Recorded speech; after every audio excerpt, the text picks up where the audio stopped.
Assalamualaikum warahmatullahi wabarakatuh. Selamat siang, Miss Emi. Kelompok kami pada kesempatan kali ini akan mempresentasikan tentang penggunaan teori Keynesian dalam sistem ekonomi Indonesia. Kelompok kami berisikan Saudari Amorita Kiri Zafira, Saudari Enmoya Miller, Saudari Nabita Aulia, dan saya sendiri Stephen Yogatama. Next. Sebelum berbicara tentang apa itu teori Keynesian, kita harus tahu dulu sistem ekonomi Indonesia dan pengertian sistem ekonomi itu sendiri. Menurut Muhammad Hatta, sistem ekonomi adalah sistem yang mengatur perekonomian yang agar bisa diterapkan di dalam negara Indonesia dan harus atas dasar asas kekeluargaan. Sejak tahun 1998 sampai sekarang, Indonesia menganut sistem ekonomi Pancasila yang merupakan hasil dari sistem ekonomi campuran. Contoh asli dari sistem ekonomi Pancasila adalah terwujudnya badan usaha koperasi yang digerakkan menurut asas ekonomi kekeluargaan. Nah, dalam Undang-Undang tahun 1992 pasal yang ketiga dituliskan tentang tujuan koperasi yang gunanya untuk menyejahterakan anggotanya dan ikut turut serta dalam memajukan perekonomian negara agar terciptanya masyarakat yang makmur, adil, dan sejahtera. Nah, sistem ekonomi Pancasila ini memiliki beberapa karakteristik. Pertama, semua kegiatan ekonomi harus bersifat bekerja sama atau gotong royong. Ini gunanya untuk mempererat asas kekeluargaan tersebut. Yang kedua, peran negara dalam sistem ekonomi Indonesia adalah mengelola sumber daya yang penting dan dibutuhkan oleh masyarakat banyak. Nah, ketiga, kenapa alasan negara mengelola tersebut adalah untuk kesejahteraan rakyat tersebut. Nah, keempat, dalam sistem ekonomi Pancasila ini masih ada beberapa komponen ekonomi campuran yang dimasukkan dan diterapkan di dalamnya. Yang kelima, setiap kegiatan ekonomi di sistem ekonomi Indonesia sifatnya harus kontinu atau berkelanjutan dan juga ramah lingkungan. Yang keenam, negara berhak dan wajib mengawasi pihak swasta dalam pekerjaannya agar tidak terjadinya monopoli maupun mafia dalam ekonomi. Next. Baik, setelah kita mengetahui bagaimana sistem perekonomian Indonesia, sistem perekonomian Indonesia memiliki 3 masalah. Yang pertama adalah kemiskinan ekstrim, yang kedua itu pengangguran, dan yang ketiga adalah lapangan kerja. Yang pertama adalah kemiskinan ekstrim. Kemiskinan ekstrim merupakan masalah utama yang paling mendasar di setiap harinya dan menjadi perhatian utama bagi pemerintah. Apalagi di Indonesia masih memiliki masalah yang cukup pelik dalam pemberantasan kemiskinan. Walaupun sebenarnya bukan hanya kemiskinan yang harus kita lalui, kita lewatkan, yaitu ada juga pemberantasan pemberantasan ketersediaan air bersih, fasilitas sanitasi maupun kesehatan, pendidikan, serta informasi. Juga masih banyak orang-orang yang masih kekurangan makanan, bahkan tempat tinggal. Selain itu, dengan adanya pandemi COVID-19 ini, survei BPS menunjukkan kelompok masyarakat lapisan bawah atau yang berpendapatan rendah, 70% mengaku mengalami penurunan pendapatan sekitar kurang lebih 115 juta orang jatuh miskin.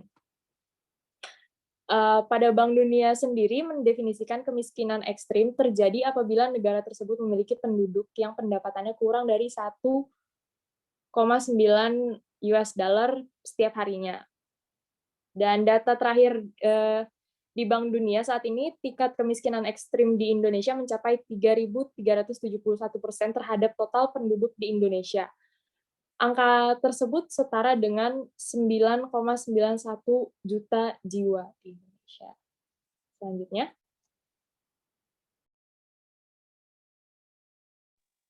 Dan masalah selanjutnya adalah pengangguran. Pengangguran merupakan orang yang sudah termasuk kepada golongan angkatan kerja, sedang mencari pekerjaan namun belum memperolehnya atau belum mendapatkan kesempatannya. Namun kemudian kenapa sampai bisa terjadi pengangguran? Jadi pengangguran terjadi karena jumlah angkatan kerja yang sedang mencari pekerjaan tidak sebanding dengan jumlah lapangan pekerjaan yang tersedia atau yang mampu menampungnya. Pengangguran sendiri dibagi menjadi 3 jenis, yaitu pengangguran terbuka atau open unemployment, yang berarti angkatan kerja yang sama sekali tidak memiliki pekerjaan. Kemudian selanjutnya ada pengangguran terselubung atau disguised unemployment, yang berarti pengangguran yang terjadi karena terlalu banyaknya jumlah tenaga kerja yang bekerja di satu bidang jenis pekerjaan. Padahal dengan mengurangi sedikit tenaga kerja itu tidak akan mempengaruhi produksinya. Pengangguran terselubung juga dapat terjadi karena mereka bekerja tidak sesuai dengan passion-nya atau tidak sesuai dengan kemampuannya. Jadi bekerja tidak optimal.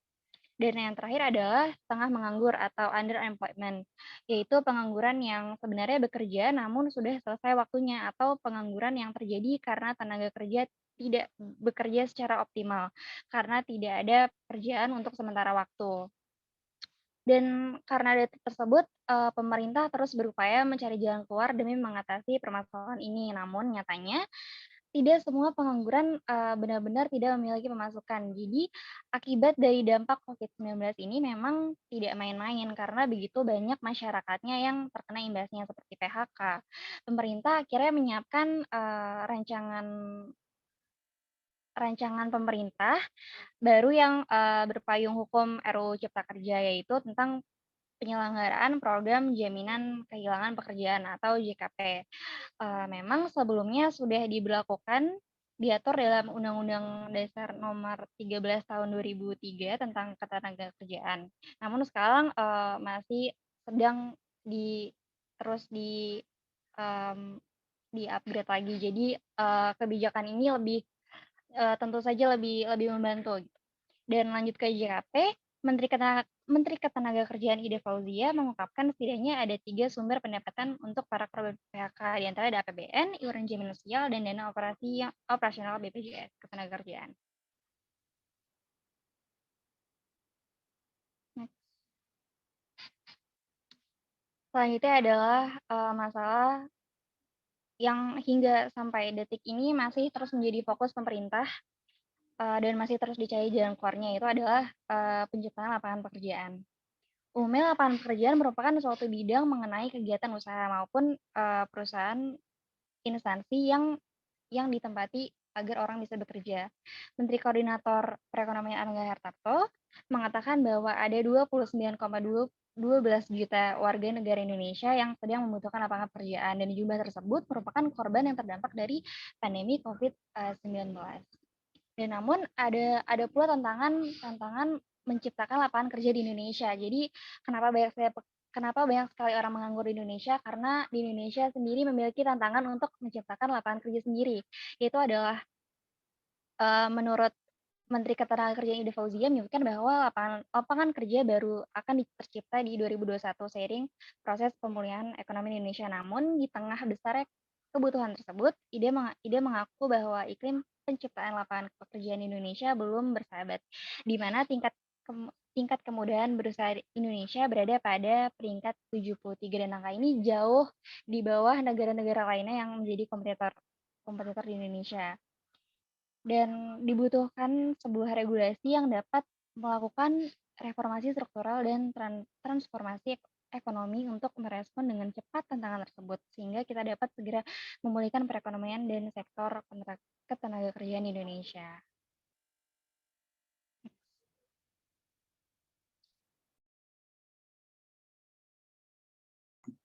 Baik, saya akan menjelaskan hubungan antara sistem ekonomi dengan case studies yang telah dipaparkan sebelumnya. Jadi dari penjelasan mengenai sistem ekonomi, terlihat bahwa sistem ekonomi Indonesia ini memiliki tujuan untuk mensejahterakan masyarakatnya. Tapi dari pemaparan case studies yang telah dijabarkan sebelumnya, terbukti bahwa sistem ekonomi Indonesia ini belum mencapai hasil yang maksimal. Jadi dengan solusi yang akan dijelaskan lebih lanjut selanjutnya, diharapkan solusi-solusi tersebut bisa mencapai tujuan dan hasil yang maksimal dari sistem ekonomi Indonesia. Next. Nah, solusi yang kita tawarkan adalah melalui teori Keynesian Theory, di mana Keynesian ini beranggapan bahwa intervensi pemerintah adalah salah satu cara yang efektif untuk menurunkan angka pengangguran. Jadi dari program pemerintah, peningkatan belanja pemerintah, dan peningkatan defisit anggaran, hal-hal tersebut bisa mengurangi jumlah pengangguran di Indonesia khususnya secara drastis. Nah, seperti yang kita ketahui, pengangguran, kemiskinan, dan lapangan pekerjaan adalah 3 hal yang saling berkorelasi, di mana dengan adanya lapangan pekerjaan, pengangguran ini bisa teratasi dan kemiskinan juga akan berkurang. Maka dari itu, kami berpendapat bahwa teori Keynesian ini adalah teori yang sangat relevan untuk menyelesaikan permasalahan-permasalahan tersebut. Namun, kelemahan teori ini juga adalah di mana karena adanya intervensi pemerintah yang terlalu banyak, hal tersebut bisa mengakibatkan hal yang buruk, di mana peraturan pasar oleh pemerintah yang berlebih bisa mengakibatkan hal yang buruk karena kondisi pasar itu yang mengetahui pasar itu sendiri. Jadi swasta juga tidak bisa mengekspresikan kreativitasnya secara maksimal apabila pemerintah terlalu banyak mengintervensi pasar itu sendiri. Nah, berikut adalah referensi-referensi yang kami gunakan untuk mengerjakan presentasi pada siang hari ini.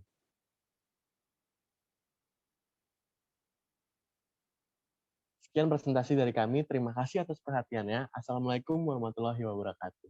Selamat siang.